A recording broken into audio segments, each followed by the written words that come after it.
حضرت ابو موسیٰ اشعری رضی اللہ تعالیٰ عنہ سے مرفوعاً مروی ہے کہ رسول اللہ صلی اللہ علیہ وآلہ وسلم نے فرمایا، جب کسی آدمی کا بچہ مر جاتا ہے تو اللہ تعالیٰ اپنے فرشتوں سے فرماتا ہے، تم نے میرے بندے کا بچہ فوت کر دیا۔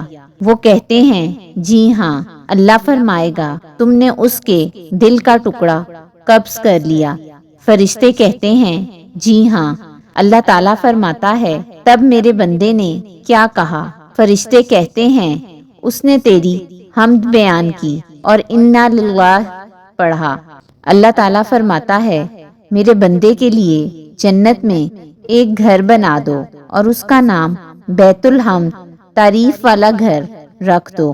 حضرت انس رضی اللہ تعالیٰ عنہ کہتے ہیں کہ رسول اللہ صلی اللہ علیہ وآلہ وسلم نے فرمایا، اپنی نماز میں اپنی موت کو یاد کرو، کیونکہ جب آدمی اپنی نماز میں اپنی موت کو یاد کرتا ہے تو وہ بہتر انداز میں اپنی نماز ادا کرتا ہے۔ اور اس شخص کی طرح نماز پڑھو جسے یقین ہو کہ وہ اس کے علاوہ کوئی اور نماز ادا نہیں کر سکے گا، اور ہر اس معاملے سے بچو جس سے معذرت کرنا پڑے۔